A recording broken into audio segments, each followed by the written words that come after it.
I'm also Bill Marcioni. I am the spiritual director at New Thought Philadelphia. Just left the INTA Executive Board. I'm the administrator of the International New Thought Alliance, and. Doesn't make any difference. I'm kind of here, and I'm kind of in this teaching. I would like to invite the panel to come file into their seats while I do a couple of announcements here. The presentation today, the panel, and this is a very cool panel, we've called the Children of Troward. And actually, we renamed it to the Children of Troward. My assurance and my conviction is that everybody here is going to learn something this morning. It may be something profound and earth-shaking and transformational. It might just be something whimsical. Doesn't make any difference. Everybody is going to learn something, even if you used to pronounce it Troward. There you go. I'll introduce the panelists in just a moment, a distinguished panel that we have indeed. And this panel was selected by me asking everybody I knew who was going to be here if they were passionate about Troward. And the ones who said yes are up on the panel. I'll talk a little bit about Troward. As far as I'm concerned, he was a major vector in the New Thought movement. And the picture that you see there is actually a picture that came from the INTA archive. And it was actually in a framed piece with the stole that was presented to Troward by his group when he was elected to the INTA, and I'll talk a little bit more about that. It also gives me an opportunity to talk about the importance of an archive. I saw this on the wall inside the archive in the 60-degree vault when I was there a year and some ago.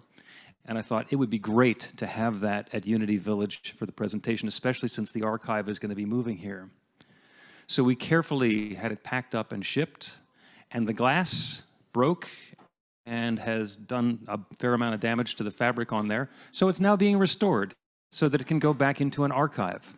And it's very easy to be really sad and upset about that. But for me, it serves as a reminder of the importance of having an archive and archivists and people who are preserving this stuff.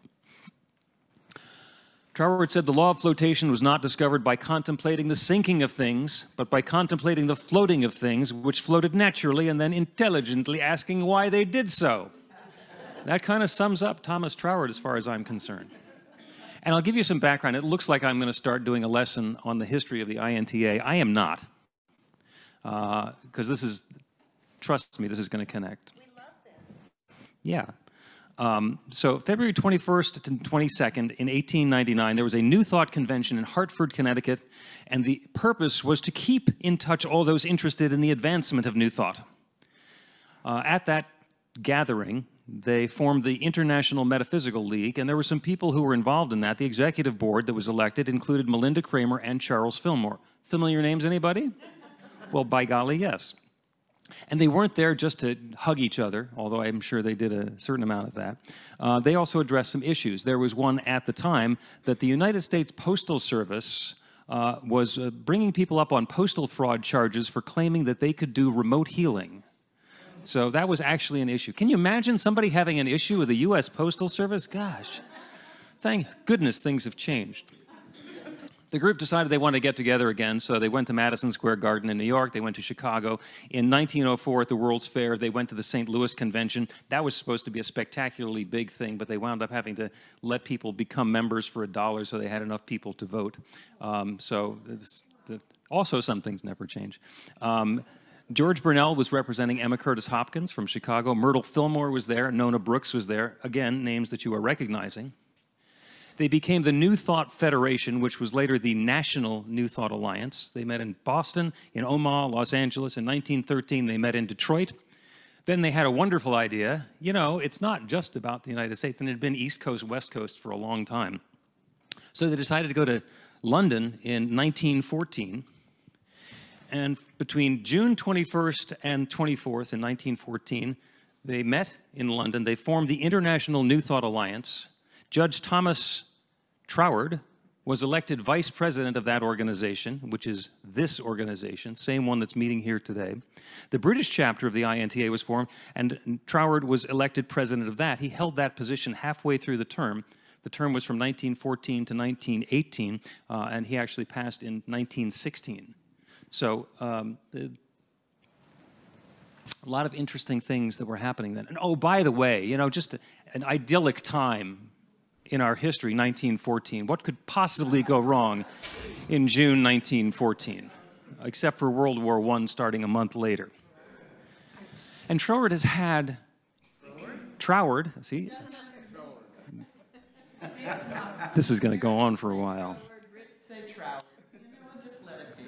Thomas, Judge Thomas, has had an impact on the organization for a long time. There was a statement of principles that was written when the INTA was formed, and there was a new version that was introduced in the 1950s, and it included language which was very much identified as being Thomas Troward's. We affirm that man's mental states are carried forward, manifestation, and become his experience through the creative law of cause and effect. And this is not me saying that. This is actually from Spirits in Rebellion by Charles Braden, which is the wonderful book about the history of the New Thought movement. And by the way, another tiny little plug, all of the research notes for that book are in the INTA Addington archives.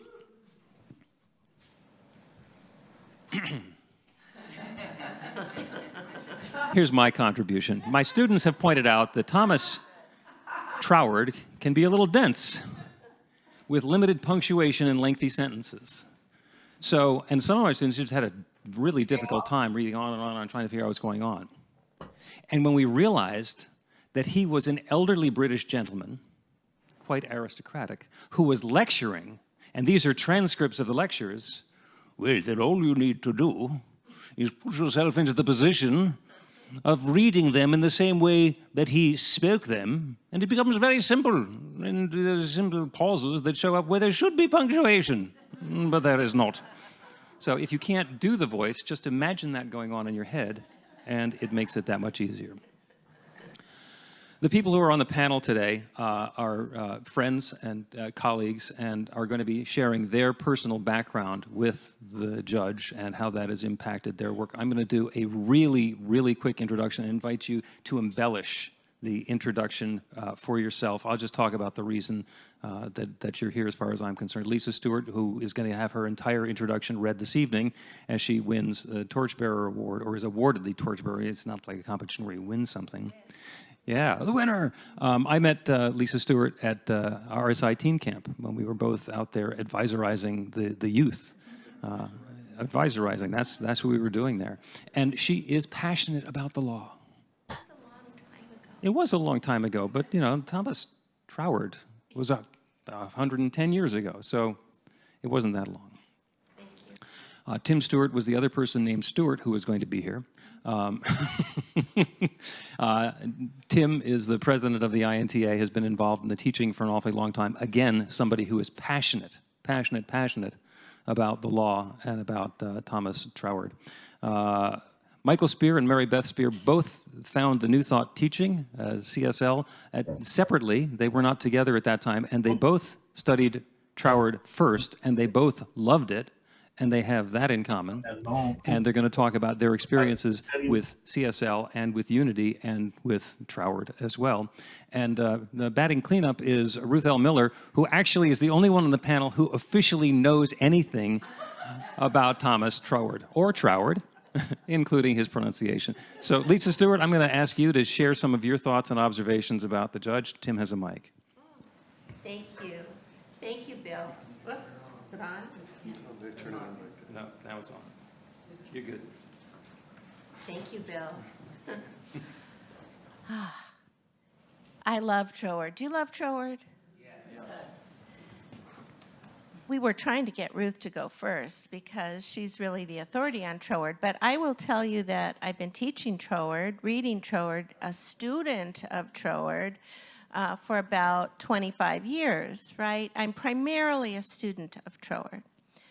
I believe that Troward, well, let's say Troward, I'm not used to that yet. We've been having a lot of humorous conversations around the dinner table, Troward, tomato, and I had never heard Troward before. I mean, I've never heard that, so I delight in learning something new.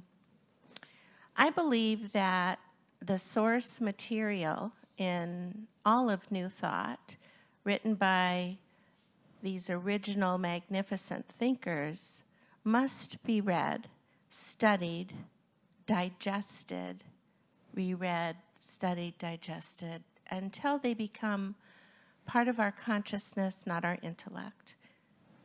The source material contains the vibrational soul of the writer, and it is only through the connection to the soul of the author that we develop, deepen, and grow, and leave behind the world of condition. I love the science of mind because it is a perfect melding of the Upanishads and the Old and New Testament, among other things. But Troward,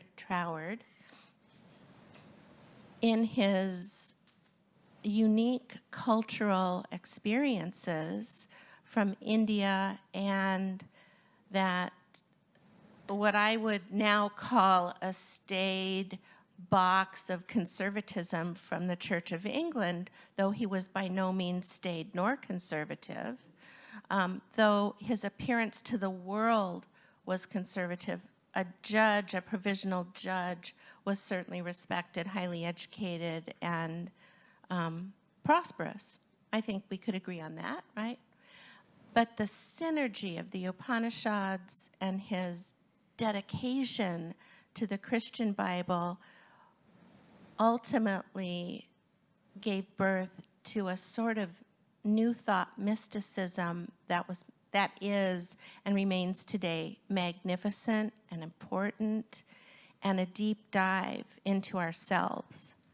And so I consciously chose not to bring quotes or my favorite Troward books, but I have them, and I was so happy to touch Mary Beth's book and Michael's, and yours look just like theirs, and mine looks just like theirs, and pages are falling out and they're taped together, right? And what I notice about students when they begin to understand Troward, is that they begin to, say that again? I said Judge Double T. Oh, I've never heard that before. Okay. So when they begin to own Troward, you know what I mean by that? They change. And they also begin to have a new, deeper understanding of their own ability and intellectual prowess. Now, we know it has to move down into the soul, right into the heart, beyond the heart. But most students, I'll digress into this. I believe it's imperative not to dumb down the teaching. And my experience is current curriculum is a radical dumbing down, and I won't have it. Not for me, not for you. So let's uplift ourselves, honor these magnificent writers and the soul transformation they provide by the vibrational material. And let's just keep eating it up with a silver spoon because it's ours. And it's as alive today as it was when he first laid the ink on the page. And I'm so pleased to be here with friends. Ruth is the person I know the least, but I'm keeping you, Ruth. And Mary Beth and Michael and Tim and Bill and I, we've been connected a very long time. And I just want to say thank you all to being here at this conference because it's been a sweet, beautiful, deep experience. So thank you all. And I pass to Tim. Thank you. Thank you.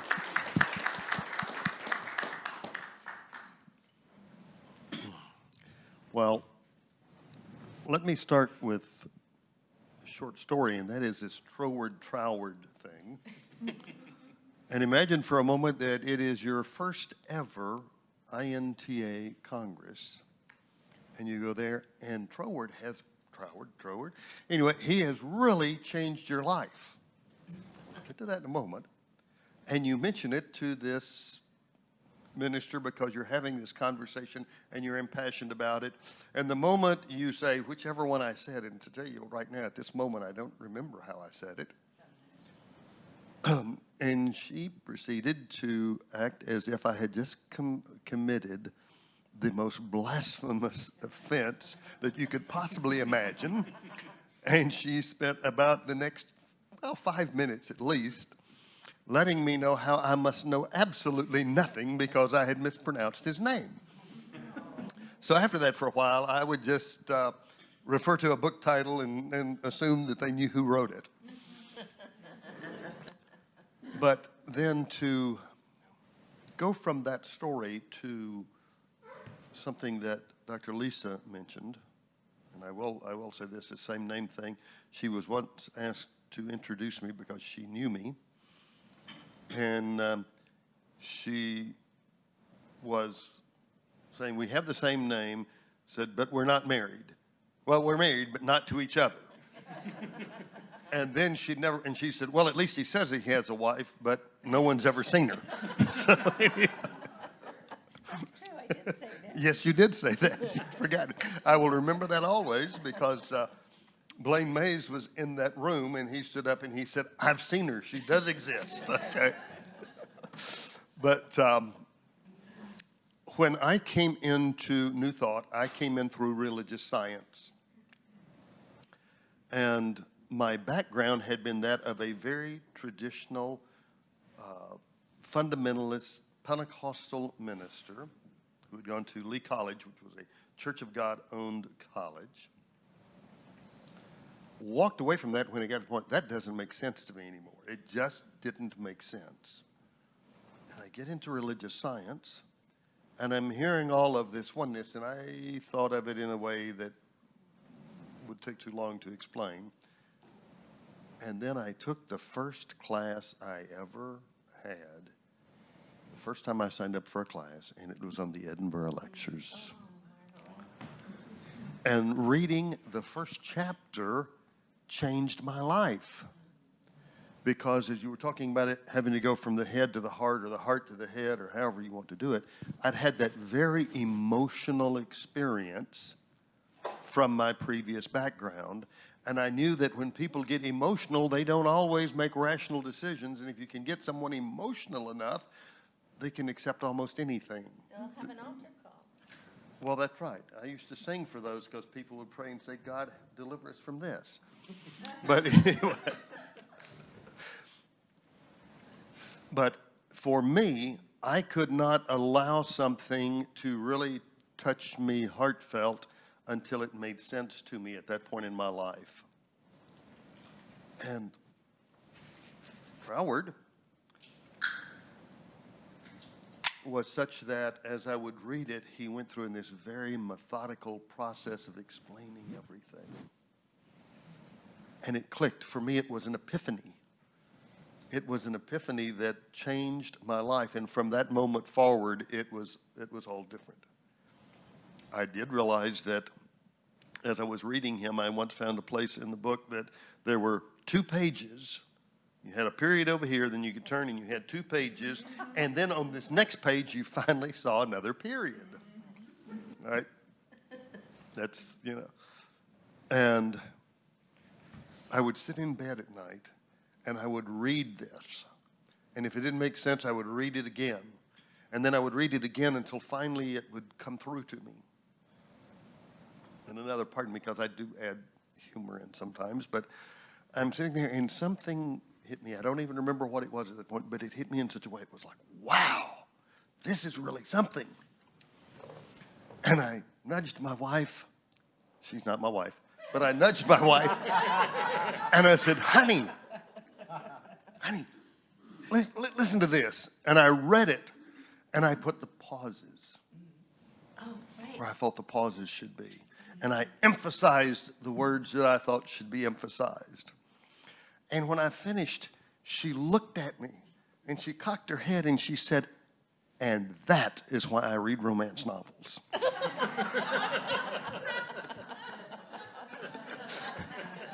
True story. So if you're looking for light reading, I said Troward first time, right? So Troward is not the one for you to choose. I'll just interchange here. And in divine science, which then I later went to, we have some flexibility in what we can put in and things that are sort of required curriculum or what are required and things that you can add. And there's no requirement in divine science that, like there is in religious science, that they have to take anything from Troward, unless I am your instructor. And then you are going to get it, because I think every New Thought minister, regardless of what label becomes on them, I think they should have that knowledge, and I think they should have that experience. So for me, that's so important. And I don't know how long I've been talking, but That's good. We'll come back to you. So thank you, Tim. after once you give me another chance. Wow. Well, yeah, we will. Thank you, Tim. And, oh, by the way, I also met the Spears at RSI Teen Camp when we were advisorizing. So, well, my first Science of Mind class, I was late 80s, beginning 90s, I don't remember. And I had just been attending the Glendale Church of Religious Science. I was getting very excited about New Thought. And the first class I took was the Edinburgh Lectures by Judge Thomas Troward, very, very first class. And this is my book, which I had to tape the cover together to get it here. This book has more underlining, more writing in it, more ahas. Page 6 of this book, back whenever I first took this class, has the words right in the margin, "This is it." Because it's all about the idea that if something can be conceived of, it is conceived of everywhere, all at once, and it completely, you know, little did we know back then that what he was really describing was quantum physics. So I was so excited. I was very much on fire about the Edinburgh Lectures. And eventually, when Michael and I got together, we found out, and he'll share this too, we met at Asilomar in California. Michael lived in Chicago. I lived in California. And we had a whirlwind relationship, got together, you know, and everything overlay in our lives like we were doing parallel universes. And one of them was that he also started with the Edinburgh Lectures and went crazy over the minute he got into it. It's almost like the Science of Mind textbook condensed. But when we would teach it, we were both so excited about the Edinburgh Lectures that we used to have that unit called the Joy of Troward. And that's the way we sold it, so that we always called it the Joy of Troward. Punctuation is everything. And so one of the things we would teach our students, not about how to say it, but how to write it. You know, it's your book, you can write in it. You can put periods in your book. You can write the hence, therefores out and, you know, make whole new sentences. And so we would teach them. It's kind of like you guys have heard that thing about how important commas are. You know, if you say, let's eat, comma, grandma, or let's eat grandma. So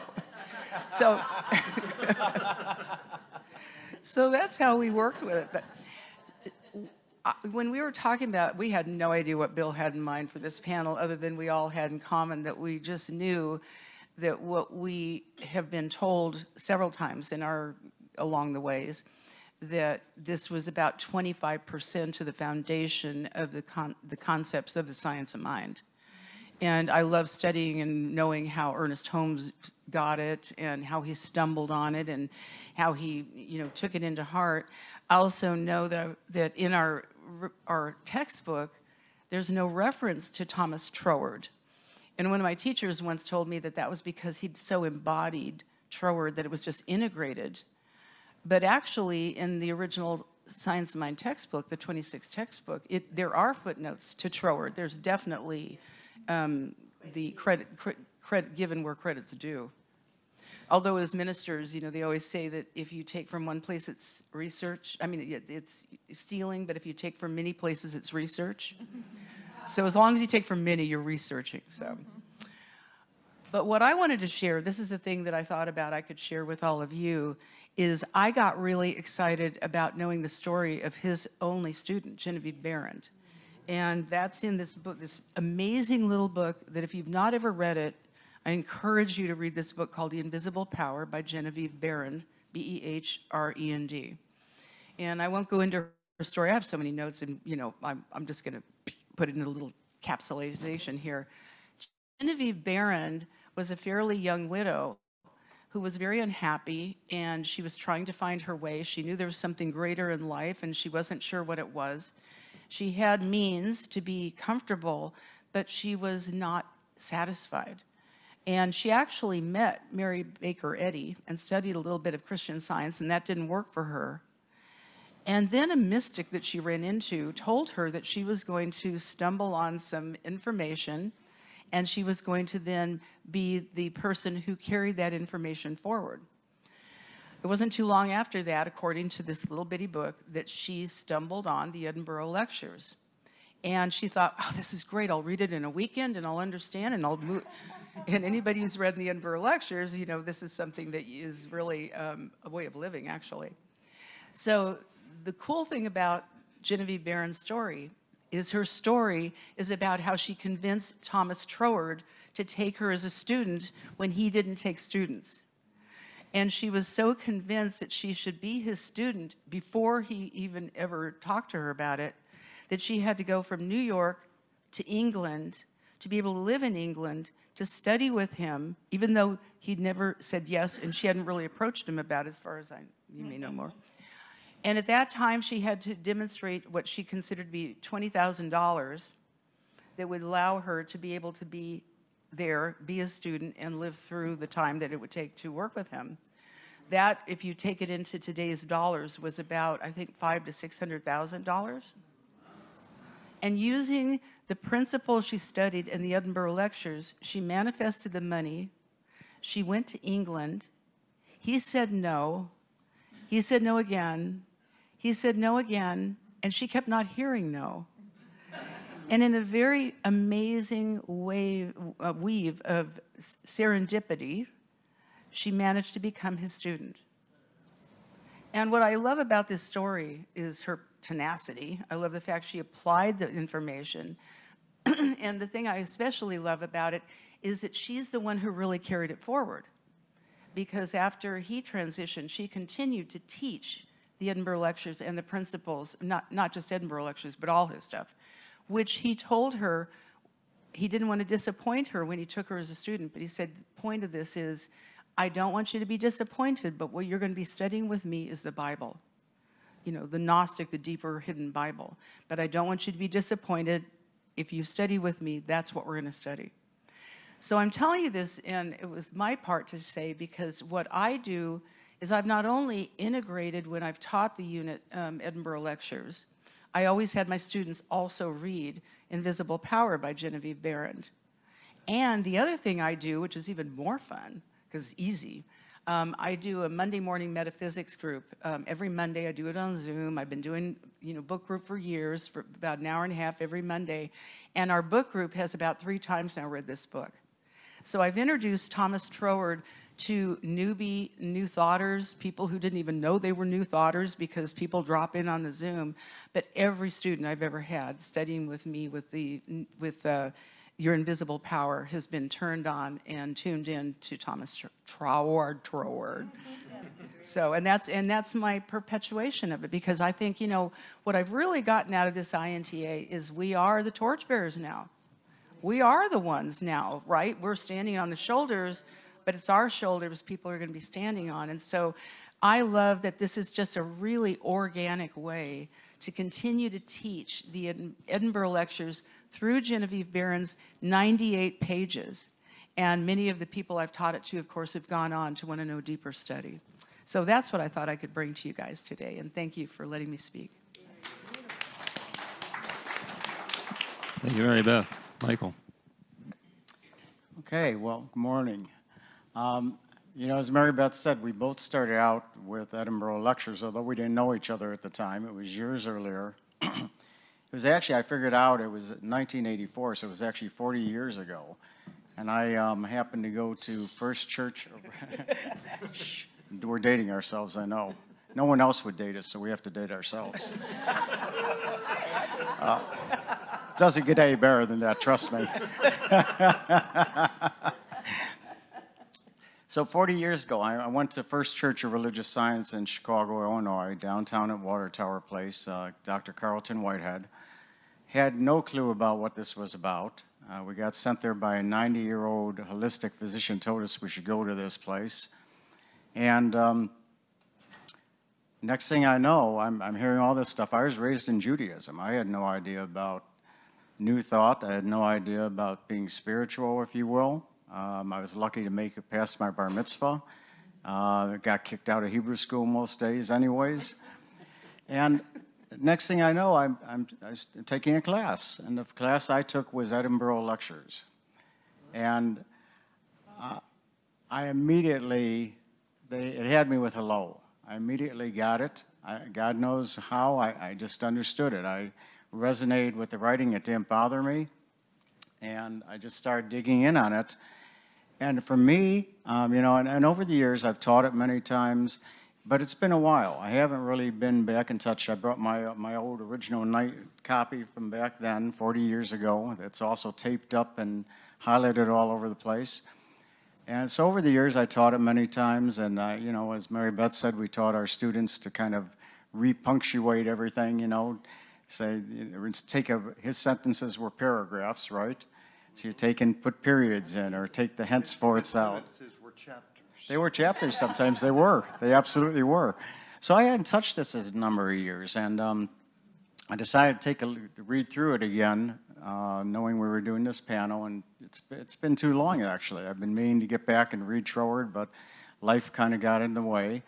And, you know, we just finished, Mary Beth and I just finished a 30-week jaunt through quantum physics with Dr. James Mellon. It was 3 hours a week for 30 weeks, a deep dive in quantum physics. So it was really interesting for me to come back and read Troward now. And as Mary Beth said before, there is, you know, quotes in here. You know, I'll just read you one. It's a sentence, believe me. This is not going to be a whole paragraph. But one thing, let's see, where is it over here? Let me just find this. No, I had this tab marked off. I know I did. Okay.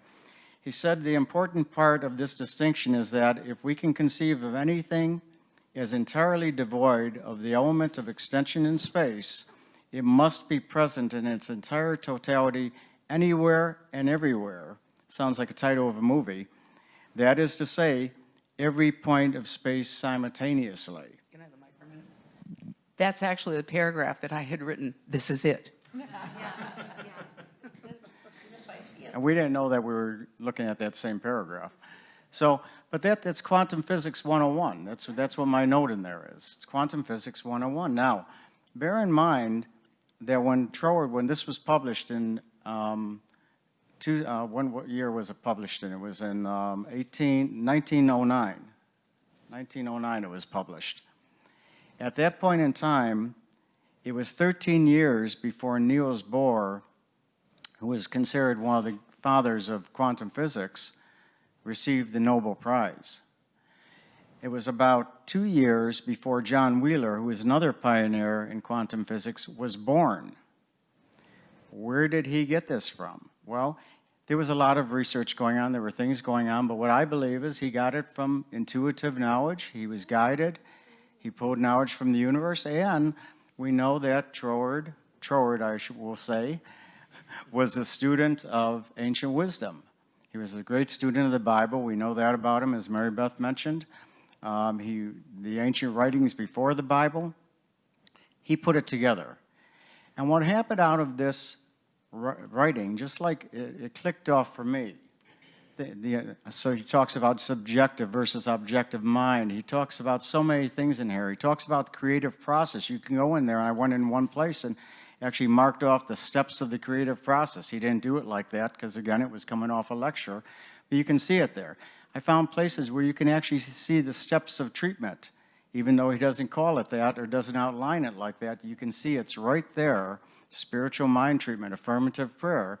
So I can see why they said that Ernest Holmes, when he read Troward and he was studying, you know, many different teachers, he read Troward, and that supposedly made up a big chunk of the Science of Mind teachings. I've heard different percentages. We don't know what it was. But I can see how when Holmes got his hands on this and read this, boom, the lights went off. All the cosmic tumblers clicked into place for Holmes, and it made so much sense. And so when I read it now, and again, my read over the last couple of weeks has been through somewhat fresh eyes again, maybe a little bit tainted or uplifted by quantum physics, which has been spinning my head around, if you will. But when I read it now, I could see, to me, this is like the Cliff Notes. This is the Cliff Notes to New Thought. And I would absolutely suggest cautiously people reading this before they even dive into some of the other texts. And if they get this, and we help guide them through it, they're going to really understand what's going on as a foundation of New Thought and be ready to take a deeper dive into the next steps. Thank you, Michael. Yeah, before you pass the mic over to Ruth, and Tim, Yeah, before Tim- she starts. Tim gets to do this because he's the president of the INTA, so he wanted to make another comment. No, something that I actually wanted to say, and once this lady gets started over here, I want to forget everything else except what she has to say, because I have a great deal of respect for her. So, but the one thing that has been a theme throughout this Congress is about really, just evolving, getting to that next level. And I will, for a second, refer to Dr. David Leonard, who is receiving an award tonight and being honored. He talks about how important it is to get beyond just that manifestation of something and to get to the mystical level of oneness. And whether you call it mental science, religious science, divine science, until you look at that word mind and study where it came from, you can sometimes get confused, because the oneness is what Troward starts in the Edinburgh lectures with the question, the most difficult thing right now is to pick a place to start when we discuss mental science. He said, where should we start? And he said, I suppose for my purposes in this writing, that it's going to be the difference between spirit and matter. That was where he started it. And then he got into living spirit or dead matter and movement. And he goes to a thing that you get through that first chapter, you already understand that oneness if you've truly grasped it. So he gets you started toward that mystical level. And then all this other about manifestation, that comes in. That, as we have a saying, that what's known in one point in mind can be known in all points of mind, and something that goes back to, Troward principles. But he started with heading us toward that mystical level with all of his run-on sentences and all of his intellectual language. He starts with that premise. So if there's people here, and I know that in Unity, in Unity you're going to hear the Fillmores more, and you're not going to hear the Ernest Holmes. And you won't hear as much about Troward there. Troward, I don't care how you're going to say it. Anyway, it just is one of those things that understand, if you haven't, look at it, because it is an amazing thing. Dr. Ruth.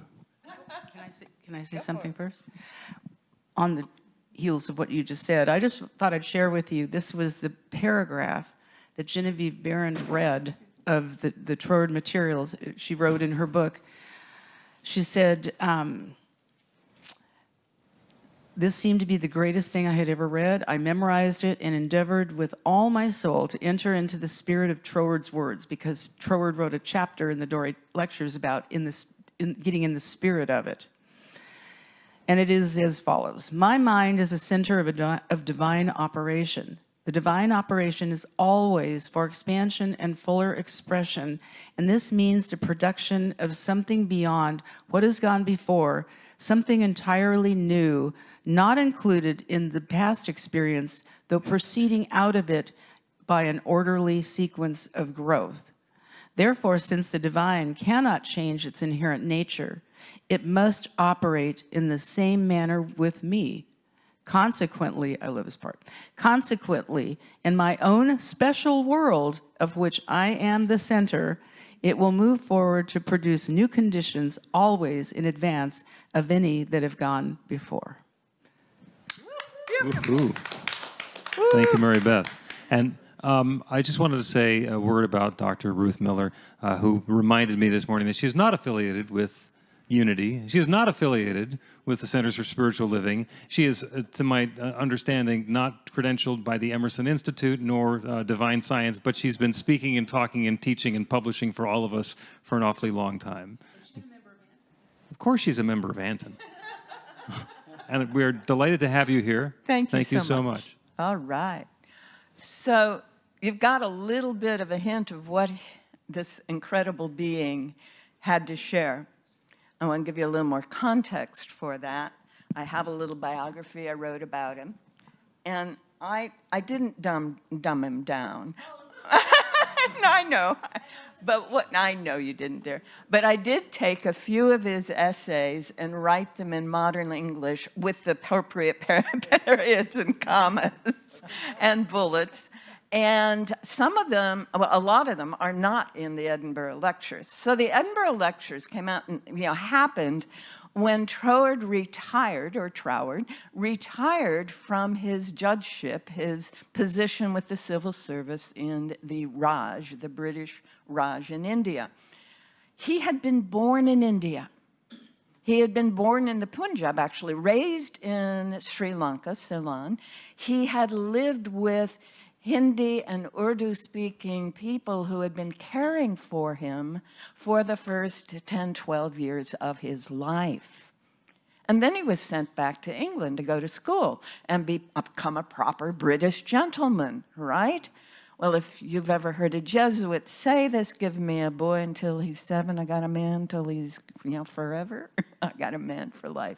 This is, I believe, the essence of his difference that he brings. And I got that you got the Upanishads are just woven into everything because he had been living it for the first dozen years of his life, right? So he goes back to England and he's studying art and literature, and he's becoming a painter. And then his family says, no, you have to have a living. So he ends up with a degree in law. And at 22, he had completed his degree in law. He had taken the civil service exam, and they sent him back to India. And the part of India he was in happens to be the part of India my grandmother moved to in 1919. And my mother was born in Bareilly, which some of you may know, Yogananda Madhukeshwar in Bareilly. So this is woven into my life too. So when he was in England, he was taught all the things that a British schoolboy in the 1850s and 60s would be taught, which included Greek and Latin and a smattering of Hebrew, and the Bible verse in the King James Version, and all that good stuff, but he had this other way of thinking. Now, when my grandmother came back to the States, which she had never intended to, and it broke her heart, but her younger daughter, my aunt, says she came back more Hindu than Christian. And I don't think you can live in that culture without becoming more Hindu than Christian. And the way my grandmother always put it was, they're all going to the same place. All these paths are going to the same place, right? And that was when I was 7, 8, 9, 10. So that's the world that he was experiencing. So when he gets sent back to the Punjab is the melting pot of India, the melting pot of India. It's where you have Jews that moved there during the Roman diaspora. You have the formation of the Jain sect. You have the formation of the Sikhs. You have the Buddhists that managed to avoid being wiped out when the Muslims came in. You have the Muslims, and you have the ancient Hindus. All of them living in one area, and the Sufis are the ones who speak across that whole world. So I got to grow up hearing Nasruddin stories because that's what Troward's world was and my grandmother's world at the same time. So that's my context for all of this. Now, when Troward was there, and I say Troward, I'm American. The Brits Amen. say Troward. They say everything a little differently than we do. And anyway, so when he was there, he had a job, and he was going to have a place to live. So he married, and he had 3 daughters, and they were very, very happy. And he had a bunch of very psychic experiences. I notice you have a copy of the Law and the Word, and he describes in the Law and the Word his psychic experiences. I've outlined them in my little biography because I think they were the thing that made it clear to him you cannot separate the spiritual from the physical. So the very first psychic experience he had as an adult was in the very first home his brand new wife and he moved into in the Punjab. And they are settling in for the night. The way it happens in India, you get a rope bed with mosquito netting all around you, right? And they're in 2 separate beds pushed together. And he is dozing off, and she is sitting up reading, and all of a sudden she screams. And she says, "Did you hear that?" "Hear what?" "The shot." "What shot?" "This man, he came into the room. He stood there and he said, 'Don't be afraid.' And then he shot himself. Get me out of this room now." So they call all the servants and they move the beds to another room. And he settles his wife down, and it's going to be okay, and all is well. And then the next day, the widow who owns the building comes in and says, "I hope everything's okay." And she says, "Everything's wonderful," they both say, "except this strange thing happened last night." And she begins to describe it, and the widow starts crying because it was her husband 10 years before. And when Thomas tells this story to one of his new colleagues, the colleague says, "And what did he say to your wife?" And he tells him, those were the husband's last words to his wife. "Do not be afraid." So that was the opening of, oh my goodness, there is something more than what I have been told here, Horatio, right? And he began to have more and more experiences. Well, when he went to Edinburgh for the lectures, he'd already been to Edinburgh. He had bilocated from his study in Cornwall. He experienced bilocation on multiple occasions. And he didn't know it some of the times. Some of the times he was thinking he was just meditating or writing. And people would say, "What were you doing at such and such a time?" And he'd say, and they'd say, "No, you were standing at our fireplace here in Edinburgh." Okay? So this makes it a little hard to just accept what the world had been telling him about the nature of the world. And having these kinds of experiences, he needed to come up with that intellectual understanding, as most of us do, right? So he began to try to understand how it could be that a being could show up in multiple places across multiple times and, in various kinds of forms, right? So he began to study vibration. And that led him to what we call quantum physics, right? And he actually went, and some of the early forms of cymatics were beginning to emerge. And he talks about a particular woman who invented the ideophone, right? And the vibration, the pattern of the sand that forms on a surface when you vibrate it. And so on. So he got really into the science while he was in India. So he's reading the Greek and the Latin and the English, and he's listening to the Urdu and the Hindi. He's needing to learn to read a little Arabic because a lot of the law in India is in Arabic as well as Hindi, and Sanskrit in order to be able to make sense of things. He's reading in all these different languages. Has anyone here tried to learn multiple languages? Have you learned what's going on in that brain while you're doing that? So he opened his brain in ways that most of us have never done that. He had no real default network. And when he wasn't doing those things, and he wasn't serving as the magistrate solving the problems of farmers and merchants in these out-of-the-way places in the northern India, he was painting. He did award-winning paintings that are still hanging on the walls in England and in India. Yeah. So I'm giving you a little context here. I hope it helps. The Edinburgh Lectures are the beginning.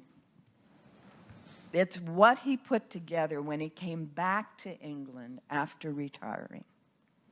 Now, what I didn't tell you is before he retired, his wife and 3 daughters died.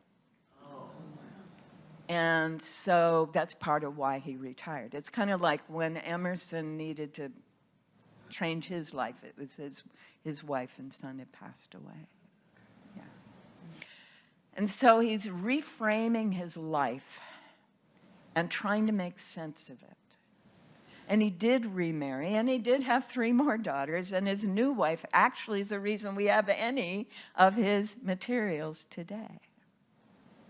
But while he was dealing with all of that, he would often, in his study, or maybe he would go to a tea room, and he would write what was coming up. And he wrote in a big round hand, like the Clark in the Pinafore, right? I copied all the letters in a big round hand. And a woman sat down at a tea table and said, "Oh, excuse me, I don't mean to pry, but your writing is so clear and so large, I couldn't help but notice that you're writing some form of higher thought." And he says, "Well, I sincerely hope so." And she says, "Well, I've just been elected the secretary of the Society for Higher Thought. Would you be willing to come meet with us?" And that's how the Edinburgh Lectures were established. His handwritten notes that I'm told he read in a monotone without any introduction, any punctuation. So you guys are introducing the punctuation that he didn't even introduce while he was reading these things. They would sit through him and go, "Oh, I can hardly wait till I can see it in print and make sense of it." But they loved it because when they could make sense of it, it was exactly what you all experienced, right? So they called him back, and that was the Doré series of lectures, and some of you have read that. And he continued to write, because writing, as we all know, is a way to synthesize and collect and make sense of what it is we are beginning to understand. Oh, there's so many stories I want to tell, but I won't. In each of these volumes that we have of his, and I had this open to the list. By the way, this is the only copy I have with me, and it's Geraldine's, so you don't get to look at it. I sold it to her. So Troward's known books. We have the Edinburgh Lectures in mental science. We have the Doré Lectures in mental science. So that was 1904 and 1909. Then one of the things his second wife tells us is that every night he would spend an hour in front of his mother's great big old Bible every night. And he would go into deep prayer and meditation. And sometimes that would last most of the night. But at the very least, he spent an hour. So Bible mystery and Bible meaning is 1913.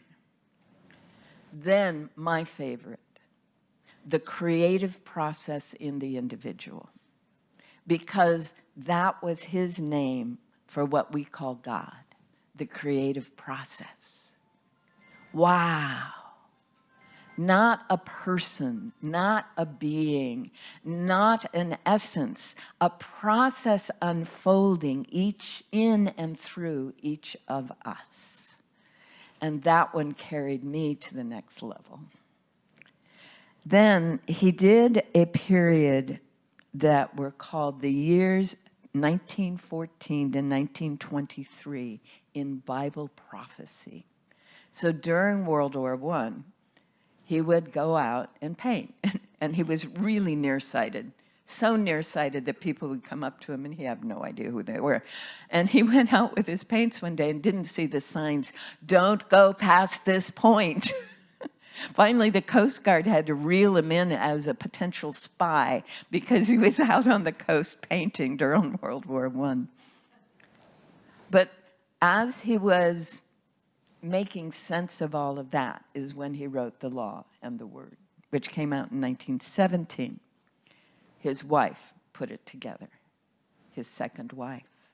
And she put together a series of essays that officially came out in 1921. And most of the essays I picked for this book, which I'm calling The Creative Power of Thought, most of the essays come from this collection that she called The Hidden Power and Other Papers on Mental Science, because these were where he was working out his understandings of these different ways that hidden power showed up.